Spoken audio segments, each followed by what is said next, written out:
మీ business ఏదైనా మీ ఊర్లో promotion చేయాలంటే అది సుమన్ టీవీతోనే సాధ్యం. ఇప్పుడే సంప్రదించండి. Hi hello welcome to Suman TV. Telangana జానపద కళాకారుల్లో ఒకడైనటువంటి పస్తం మొగలయ్య. పస్తం మొగలయ్య అంటే చాలా మందికి తెలియదు.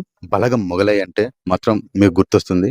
బలగం మూవీలో చివర్లో ఒక పాట వస్తుంది కదా, ఆ పాట ఎంతో మంది ప్రేక్షకులని ఒడిసి పట్టినట్టుగా బిగించినటువంటి పాట అది. ఆ పాట ద్వారానే మొగలయ్య చాలా ఫేమస్ అయ్యారు. మొగలయ్య గత కొన్ని రోజుల క్రితం అనారోగ్య కారణాల వల్ల మరణించడం జరిగింది. ఈ మొగలయ్య బేడ బుడగ జంగాల కళలలో ఒకటైనటువంటి శారద కళలని చాలా ప్రభావితం చేసి అలాంటి కళలని చాలా అంటే తనకు ఉన్న శైలితో పాడేసి ఆ కళలకి ఒక మంచి మార్కును తెచ్చినటువంటి వ్యక్తి ఈ మొగలయ్య. ఇక్కడ వాళ్ళ ఫ్యామిలీ ఉంది, వాళ్ళ ఫ్యామిలీని అడిగి తెలుసుకుందాము అసలు ఏ కారణాల వల్ల మొగలయ్య చనిపోయారు, వాళ్ళ ఆర్థిక పరిస్థితులు ఎలా ఉన్నాయి, అలాంటి విషయాల గురించి మాట్లాడే ప్రయత్నం చేద్దాము. ప్రస్తుతం మనతో పాటు మొగలయ్య గారి భార్య ఉంది, తనతో మాట్లాడదాము. అమ్మ నమస్తే. నమస్తే సార్. ఏం పేరమ్మా మీ పేరు? నా పేరు కొమరమ్మ సార్. కోమరమ్మ గారు, ఎలా జరిగింది, ఎలా కాలం చేశారు మొగలయ్య గారు? మా కష్టాలు చెప్పను సార్. ఉమ్. బలగం సినిమాలో పోయిన కాంచి సినిమా పోయినాం, బయటకు వచ్చినాం. వేణు సార్ వచ్చిండు, మమ్మల్ని తీసుకుపోయిండు, అక్కడ పాట పాడిచ్చిండు. అగ్రవారం సిరిసిల్ల, అగ్రవారం, కొలానూరు, హైదరాబాదు కొంచెం పోయిండు సారు, పాట పాడిచ్చిండు. పాట పాడి బయటికి వెళ్ళినాక మేము ఇక మాకు ప్రోగ్రాలు చేసుకున్నాం. ఆయనకు 30 సంవత్సరాల షుగర్ వచ్చి, షుగరు బీపీ రెండు వస్తే మేము అంతకు ముందు ఆ సినిమాలో పోకముందు మా పొట్ట గడుపుకుంటోళ్ళం. ఇవాళ కథ పోతేనే పొట్ట గడిచేది. అవును. కథ పోకపోతే 2 రోజులు కథ పోకపోతే ఆ రోజు మా కాలం గడిచేది కాదు. ఇక నా పిల్లలు సాదుకుంటోళ్ళు కాదు. అయ్యో మేము ఇట్లా కావాలి, ఎట్లా బతకాలని. ఆయన అంత షుగర్ ఉన్నా, అంత బీపీ ఉన్నా, అంత కష్టం ఉన్నా, 120 కిలోలు వజను బాగుంటాయి. ఉమ్. ఆ వజను ఉన్నా కానీ నాకు పొట్ట గడవదు, నేను ఎట్లా ఉండాలి ఇంటికాడని ఊక ఆయన కష్టపడుకుంటా నేను కథ చెప్పేది. కష్టపడుకుంటా ఎవరన్నా 5-6 వేలు ఇస్తానంటే 4 వేలు 3 వేలు ఇస్తానంటే ఆ నైట్ అంతా పాడేది పాట. ఉమ్. ఆ నైట్ అంతా పాట పాడి వచ్చి మేము ఇవాళ ఆ నెలకు 10,000 ఆయనకు మందులు, సూదులు, ఒక్క రోజుకు 3 సార్ల సూదులు, షుగరు బీబీ, షుగర్ సూదులు, బీబీ సూదులు, షుగర్ సూదులు 3 సార్లు వేయాలి. ఉమ్. బీబీ కేరే మందులు వాడాలి. నెల 10,000 పెట్టుకుంటూ వచ్చిన. ఇక వచ్చినాక ఈ సినిమాలో పోయి పాట పాడి బయటికి వెళ్ళినాక సారు మీరు కొన్ని కుటుంబాలు కలిపినరమ్మా, మీరు మంచిగా పేరు తెచ్చిండ్రమ్మా, మీ చావట్టి పేరు వచ్చింది అని కొమరెడ్డి వెంకరెడ్డి సార్ సుత మమ్మల్ని పిలిచిండు. ఆ సార్ సుత మమ్మల్ని ఆదుకున్నాడు. మమ్మల్ని ఎర్రబెల్లి దయాకర్ సారు, ఆ సార్ ఆదుకున్నాడు. వినోద్ కుమార్ సార్, ఈయనకు హార్ట్ ప్రాబ్లం వచ్చింది. అయితే ముందుగా హరీష్ రావు సార్ ఫోన్ చేసిండు, చేసి ఆ బలగం మొయిలేయని ఆయనని బస్సుకు రావద్దు, ఆయన దుగ్గొండికి సమరాజ్ హాస్పిటల్కు ఉమ్. అంబులెన్స్ పెట్టిండు ఆ సార్. ఉమ్. అంబులెన్స్ పెట్టినాక రోజు వచ్చి దినం తప్పించి దినము కొంచెం పోయేది, మళ్ళీ తీసుకొచ్చి ఇక్కడ తోలిపోయేది. తోలిపోతే ఒకసారి హార్ట్ ప్రాబ్లం వచ్చింది. హార్ట్ ప్రాబ్లం వస్తే నిముసులేసారు సార్ని. Harish Rao sir, Vinod Kumar sir, Errabelli Dayakar sir, KCR sir, KTR sir, సార్లందరికీ ధన్యవాదాలు. ఆ సార్లందరూ నన్ను అక్కడికి ఉంచబోయిండ్రు. ఆయనని నిమిషాల అది ప్రాణం మంచిగా చేయించిండ్రు. హార్ట్ ప్రాబ్లం పోయినాక కళ్ళు సుత చేయిస్తామని కళ్ళ డాక్టర్ని పిలిస్తే ఆ కళ్ళు రావు అన్నారు. ఉమ్. కళ్ళు రావు, ఆయన షుగర్ వలన నరాలు, వంటి నరాల రక్త సప్లై అవుతలేదు ఆయనకు ఉమ్. అని అన్నారు. ఉమ్. అన్నాక ఇక నిమిషాల నుంచి వచ్చినాక అప్పుడు ఆపరేషన్లు చేయించాలంటే ఈయన డయాలసిస్ నడవాలంటే ఆపరేషన్లు కావాలి. ఉమ్. ఈ చేతులకు వేయించాలి. చేతులకు వేయించేది మరి ఆరోగ్యశ్రీ కార్డు మీద ఒక్కటి పిరిగే చేస్తారమ్మా అన్నారు. ఉమ్. ఆ ఒక్కటి సుత నాకు పిరిగే చేయలే. ఉమ్. వాళ్ళ హాస్పిటల్ పడ్డప్పుడు ఆయాసం వచ్చింది. ఆయాసం బాగా వస్తే వాళ్ళకి వెళ్ళినప్పుడే చాలా పైసలు అయినాయి. ఉమ్. 5 లక్షలతో బయటకు వెళ్ళినాం మేము. ఉమ్. అప్పుడు అప్పో సప్పో ఆడ ఇలా గుంజుకొచ్చే పెట్టినాయి. ఆ పైసలు గుంజుకొచ్చి పెట్టినాక నిమిషాలు కొంచెం మంచిగా అయినాక బయటకు వెళ్ళాను. మళ్ళా తీసుకొచ్చి ఇంటికాడ వేసిర్రు. ఇంటికాడ నిమిషంలో ఉంటే హరీశ్రా అది వినోద్ కుమార్ సార్ వచ్చు. ఉమ్. సార్ ధన్యవాదాలు. ఉమ్. సార్ వచ్చి మొగిలే అని లేపిండు. లేపి మా ఇద్దరిని లేపిండు. మా కొడుకుని పిలుచుకున్నాడు. ఉమ్. మొగిలే, నీకు మా పైసలు ఇత్తమ కానీ ఖర్చు అవుతాయి. ఉమ్. నీకు కళ్ళు సుత పోయినాయి. కళ్ళు లేవంటారు. నీకు కళ్ళు చేపిద్దామంటే కళ్ళు రావంటారు. నీకు కారిస్తాం, దళిత బంధు కింద కారిస్తాం అని నాకు దళిత బంధు కింద కారిచ్చిండు. 15 రోజుల వరకే, నెల 2 నెలలు పట్టేది 15 రోజుల వరకే ఇస్తాం అన్నాడు. 15 రోజుల వరకు, నెల రోజులు పట్టింది. ఆ కారు ఇచ్చిండు నాకు సార్లు అందరు. 20 దాకా సార్ సుత అక్కడికి వచ్చిండు. అందరూ అప్పుడే చిరంజీవి సార్ ఫోన్ చేసిండు. ఏంటండి? అప్పుడే మాకు మేము నిమిషంలో ఉన్నప్పుడే చిరంజీవి సార్ ఫోన్ చేసి రమ్మని చెప్పి అన్నాడు. వేణు సార్ ఫోన్ చేసినట్టు రమ్మన్నాడు. ఉమ్. రమ్మన్నారు కానీ మేము పోలేదు.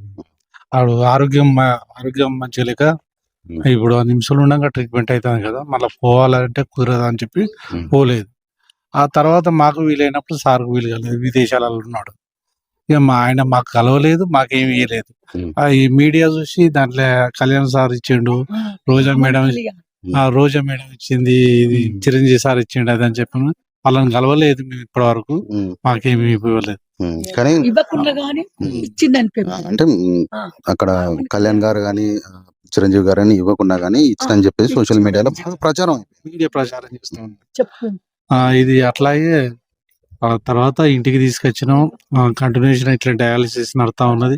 ఉమ్. ఆ గవర్నమెంట్ పోయింది. ఆ గవర్నమెంట్ ఉన్నప్పుడు గవర్నమెంట్ మంచిగా ఆదుకున్నది, ఆరోగ్యపరంగా ఆదుకున్నది. మాకు కొన్ని డబ్బులు కూడా సాయం చేసేళ్ళు. అంటే ఆయన ఆరోగ్యం ఎంతవరకు అవుతుందో అంతవరకు చేసేళ్ళు. ఉమ్. ఆ తర్వాత కొద్ది గొప్ప అప్పులు అది ఇది ఉంటే ఇప్పుడు ఈ గవర్నమెంట్ వచ్చినాక ఈ గవర్నమెంట్ కూడా ప్రతి విషయాల్లో రెస్పాన్స్ అయింది. ఉమ్. పొన్నం ప్రభాకర్ సార్ మొన్న వాళ్ళ డాడీ వర్ధంతికి పిలిపించి 14వ వర్ధంతికి పిలిపించి ఉమ్. నీకు స్థలం ఇస్తా, ఇల్లు కట్టిస్తాది అని చెప్పిండు. చెప్పడం జరిగింది. చెప్పిండు.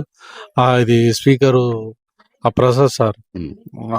ఆ సారు చూసి ₹1,00,000 ఇస్తామా అని చెప్పి ₹1,00,000 ఇచ్చిండు. నిన్న వచ్చినప్పుడు పక్షవాతం వచ్చిందని చెప్పి ₹1,00,000 ఇస్తామా అని చెప్పి ₹1,00,000 ఇచ్చిండు స్పీకర్ సార్ కూడా.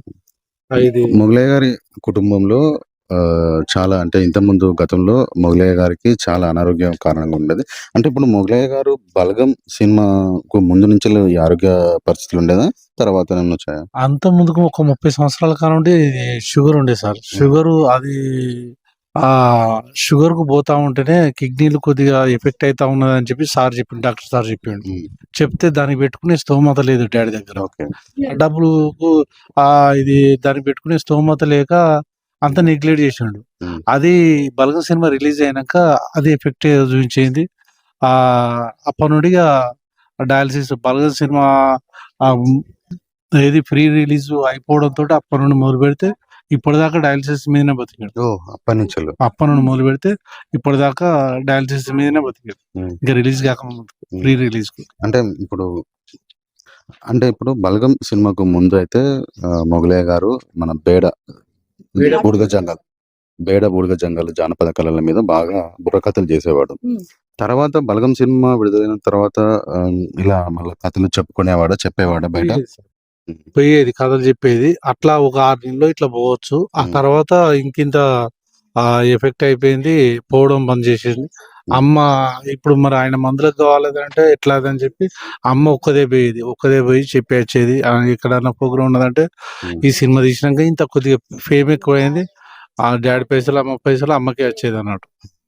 అట్లా పోయి అమ్మ ఒక్కది పోయి చెప్పేది. నేను అట్లా ఉల్లిగడ్డ అది ఇది అమ్ముకుంటాను, చిల్లర బిజినెస్ చేసుకుంటాను. ఉల్లిగడ్డ ఇట్లా అమ్ముకుంటా. నాది 3 పిల్లలు అన్నట్టు. నాకు షుగర్ బీపీ ఉంది. ఇక అవి వాటి మీద ఇది వెళ్ళాలంటే ఈ మందులకు వీటికి వెళ్ళవాలంటే అమ్మ అప్పుడప్పుడు ప్రోగ్రామ్ లో పోయేది. డాడీకి చిన్నగా క్రమంగా ఫస్ట్ కళ్ళు పోయినాయి, తర్వాత షోలు పోయినాయి, తర్వాత తలకాయల రక్తం గడ్డ కట్టింది, పచ్చవాతం వచ్చింది. పచ్చవాతం వస్తుంది. ఇప్పటికీ రెగ్యులర్ చూపిస్తూనే ఉన్నాం. ఒక్క రోజు ఖాళీ లేకుండా ప్రతిరోజు హాస్పిటల్ ఇప్పుడే సరిపోయేది. మొన్న నైట్ అంటే అంత బుధవారం కాక శనివారం వచ్చేసి డయాలసిస్ నడిచే కాడ ఆ షుగర్ హై లెవెల్ అయ్యి ఆ డయాలసిస్ నడవలేదు. అప్పుడు కొద్దిగా వాళ్ళు కంట్రోల్ చేసి సెట్ చేసి అయిపోయింది. ఆ సోమవారం కూడా అట్లనే సేమ్ అయిపోయింది. బుధవారం వచ్చేసి ఆ డయాలసిస్ పొద్దుగాల పెడితే బీపీ మొత్తం టోటల్ గా డౌన్ అయిపోయింది. అంటే 70-80కి వచ్చింది. అది 70-80కి వస్తే వాళ్ళు మళ్ళీ మందులు అది చేసి అప్పటి వరకు సెట్ చేసారు. ఈవినింగ్ కూడా మన సేమ్ 70-80కి వచ్చింది. అది బీపీ, షుగర్ 300 షుగర్ పోతా ఉంది. అయితే మళ్ళీ ఎట్లా అని చెప్పి అదొకటి ఇదొకటి మందులు గిట్ల వేసినాం, సెట్ అయిపోయింది. తెల్లారి అట్లా 2-2:30కు ఆ డాడీ బాత్రూమ్ వస్తుంది అది అంటే అమ్మ తీసుకుపోతే అట్లే కూలపడ్డాడు కింద. కూలపడే వరకు ఏమైంది అని చెప్పి నన్ను లేపడంతో నేను వచ్చిన ఆ డాడీని పట్టుకుంటే ఆ బిడ్డ నాకు ఇట్లా లేపుతా ఉంటే మోసత్తాంది బిడ్డ అది అని చెప్పి అన్నాడు. మోసత్తాంది అది అని అంటే డాడీ మరి ఎట్లనే మరి హాస్పిటల్ పంప అని చెప్పి వాళ్ళు ఇచ్చిన కారు ఉందిగా ఎమ్మడే పట్టుకొని బయటికి తీసుకొస్తే నాకు దమ్ము మోస బాగుతుంది బిడ్డ అది అని చెప్పాను. అన్నా కానీ ఏదో ఓర్చుకో బాపు మొత్తం చెప్పి అయితే హాస్పిటల్ ఉంటాం. మేము వరంగల్ కిరాయి తీసుకుంటాం. డాడీ పరిస్థితి మంచిగా లేదు కదా అని చెప్పి అన్ని కిరాయి తీసుకుంటాను. ఇది మోసత్తాంది అంటే ఓర్చుకో బాపు అది అని చెప్పి తీసుకొని కార్లు వేసుకొని హాస్పిటల్ కాడ పోయింది. మాకున్న అది హాస్పిటల్కి అంత 2 కిలోమీటర్స్ ఉంటుంది. ఆడికి పోయినాక 5 minutesకే అది హార్ట్ బీట్ తక్కువైంది. 30కి వచ్చింది. అది హార్ట్ బీట్ 30కి వచ్చిందని చెప్పి ఇది ఎక్కువ అంటారు దీన్ని. ఎక్కువ పెట్టి చూసే వరకే గుండె మొత్తం కొట్టుకోవట్లేదు. ఒక్క పాయింట్ చిన్న దాంట్లో కొద్దిగా ఇట్లా అవుతుంది అది అంటే ఆ వెంటిలేటర్స్ పెట్టిళ్ళు, అది పెట్టింది ఇది పెట్టింది కాలేదు. ఇక కాకపోయే వరకే చనిపోయినది అని అంటే గేటికి తీసుకురావాలి. మరి వచ్చినాక దొంతి మాధవరెడ్డి సార్ వేరే వాళ్ళ పిల్లలకి ఇట్లా పంపించేసి డబ్బు సాయం చేసిండు. ఒక 50,000 పంపించేసి పొన్నం ప్రభాకర్ సార్ కూడా సాయం చేసి. తెలంగాణ జానపద కళాకారుల్లో ఒకరైనటువంటి పస్తం మొగలయ్య తను 3 రోజుల క్రితం చనిపోయారు. అయితే గతంలో బలగం సినిమాకు ముందు నుంచి తనకు షుగర్ ఉండేది.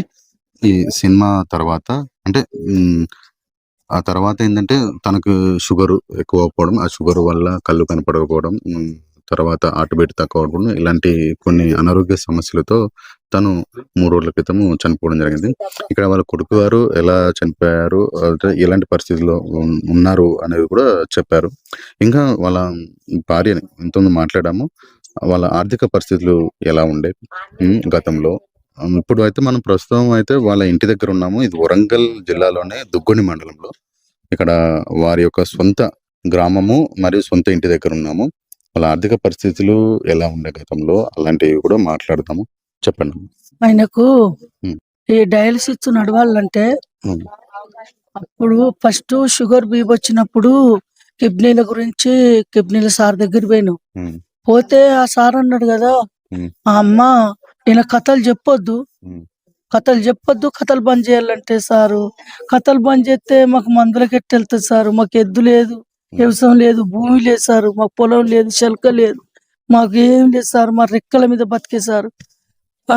కథకు పోయిన రోజే కడుపు నిండా తిండి, కథలు లేని రోజు కథలు ఒక 10 రోజులు రాకుంటే కడుపు ఎండుకొని పండు కూడా సార్, మా బతుకు లేదు సార్ అని అంటే అది నీ ఇష్టము, ఆ కిడ్నీల మీద పడుతుంది, మొత్తం కిడ్నీలు ఖరాబ్ అవుతానే, కిడ్నీలు కూడా పోయినాయి, కిడ్నీలు ఖరాబ్ అవుతానే, మందులు వాడు అన్నాడు. అంటే ఇటు షుగర్ మందులకు 10,000, కిడ్నీల మందులకు 10,000 అవుతాయి. ఒక్క నెలకి 20,000 పెట్టాలంటే నేనేం పెట్టగలుగుతా అన్నా. అయితే కథ కన్నా పోదాం, అవి పోతేనే ఇటు నెలకి 20,000 అని 1 నెల 2 నెలలు తీసుకునే వారికి వెళ్తలేవు. ఇక వెళ్ళకపోతే ఆ కిడ్నీల మందులు చూత వాడాలి సార్. అప్పుడు అంత చాలా దీనమైన పరిస్థితిలో ఉన్న వాళ్ళు అన్నమాట మొగలయ్య వారి కుటుంబము. ఇక్కడ మొగలయ్య భార్య కూడా చెప్పేది ఏంటంటే చాలా కింది స్థాయి నుంచి వచ్చారు. కథలు చెప్పుకుంటేనే ఆ రోజు పూట గడిచేది. అలాంటి కథలు చెప్పుకొని బతికేది. తర్వాత కొన్ని అనారోగ్య కారణాల వల్ల డాక్టరు ఆ కథలు చెప్పొద్దు అని చెప్పినా కూడా మేము ఇది చెప్పుకుంటేనే మేము బతకగలుగుతాం అని చెప్పుకొని కూడా చాలా కష్టంతో తను పూట గడవడానికి తను కథలు చెప్పుకొని తన భార్య కుటుంబాన్ని పోషించేవాడు. మీరు స్వగ్రామం ఇదేనమ్మా మీది? సొంత ఊరు. ఎన్ని సంవత్సరాలు? ఫస్ట్ కేశాపురం ఉండే, మా మామ వాళ్ళు బతికింది కేశాపురం. ఎక్కడ కేశవపురం? అంబాల కేశాపురం. వరంగల్. అయితే అక్కడ ఉండేటోళ్ళమే ఇక్కడ బతుకుతానికి వచ్చినాం. ఇక్కడనే ఇదే ఇల్లు అప్పుడు కొనుక్కున్నా. ఇగో ఈ ఇంట్లోనే ఉన్నాయి. ఇక నా కొడుకు నా బిడ్డ అందరు ఇళ్ళనే పుట్టిండ్రు, ఇళ్ళనే పెద్ద పెరిగిండ్రు, ఇళ్ళనే బతికినాం. మా కొడుకుని చూత ఎక్కువ చదివేయాలి, మా దగ్గర డబ్బు లేక పైసలు లేక మా కొడుకుని చూత చదివించుకోలే. ఒక్క కొడుకుని చదివించి మాకు డబ్బు ఉంటే చదివించి ఎంతమంది మా పిల్లలు? ఒక్క కొడుకు ఒక కొడుకు, ఒక బిడ్డ ఒక బిడ్డ, ఒక కొడుకు, ఇద్దరు పెళ్లిళ్ళు అయిపోయినాయి. అయిపోయింది. అంటే మీరు అంటే వ్యవసాయం మీద ఏం లేదు, ఏం లేదు సార్, మొత్తం కళల మీద కళ బతికేది. మీదనే బతికినాం. ఆ, ఎక్కడికి పోయినా కళ మీదనే బతికినాం సార్. రెక్కలు కొట్టుకుంటేనే బతుకుడు. అంటే ఎక్కడ పాటలు పాడాలి లేకపోతే ఎక్కడ జానపద కళలు వేయాలంటే ఆడికి వెళ్ళేది. ఎవరన్నా చచ్చిపోతే ఆడ కథ చెప్పిస్తే ఆ కథ మీద బతికేది. ఉమ్, ఆ ప్రోగ్రాం చేసి ఆ నైట్ అంతా 4 గంటలు చెప్పి ఆయనకు ఈ షుగరు, ఈ ఈయన కిడ్నీల మీద ఈ వజను ఉమ్. హాసక ఈ కథ చెప్పి అయిపోయినాక మస్తు బాధపడేది సార్. అంటే కూర్చొని చెప్పేదా కథ, నిలబడి? నిలబడి చెప్పాలి, కూర్చొని చెప్తే ఎవరు ఇస్తారు మాకు పైసలు? నువ్వు కూర్చొని చెప్పినావు నీకు ఇస్తాం ఆ పైసలు అంటారు. నిలబడి మళ్ళీ అంత వజన్ ఉన్నా గానీ ఎగురుకుంటే చెప్పేది ఆయన కథ. చెప్పి దానికి దీనికి కిడ్నీలు కూలిపోయినాయి. 16 ఆపరేషన్లు చేయించిన. ఎన్ని కేజీలు ఉండేదమ్మా మొగలయ్య? 120 కేజీలు, 120 కేజీలు ఉంటాయి. 55 కేజీలకు తక్కువ వచ్చాడు. 55 కేజీలకు తక్కువ వచ్చాడు. దీని మీద ఇల్లు కరెక్ట్ సరి చేసుకోలేక దాని మీద కవర్ తీసుకొచ్చేసి ఆడైన కవర్ కప్పించారు, సరి చేసుకోలేక. ఆ పరిస్థితి అంటే డాడీకి ఇటు మందలకు పెట్టాలి, దానికి కాదు అది అని చెప్పి ఆ ఇల్లు కూడా ఊరుతుంది అది అని చెప్పి మళ్ళీ వేరే వర్షాకాలం వస్తే వేరే కడ కిరాయి దానికి కిటికించులు పెట్టించుకోలేదు సార్, గుడ్డలు కట్టుకుంటారు. ఇక్కడ ఇప్పుడు మీరు విన్నారు కదా వాటి మాటల్లో వాళ్ళ ఆర్థిక పరిస్థితులు ఎలా ఉన్నాయి, వాళ్ళు ఎక్కడి నుంచి వచ్చారు, గతంలో ఎలా ఉండేది. పాటలు చెప్పుకొని జానపద కళలు చెప్పుకుంటే మాత్రమే వీళ్ళ పూట గడిచేది. అలాంటి పరిస్థితుల్లో మొగలయ్య గారి కుటుంబం ఉన్నది.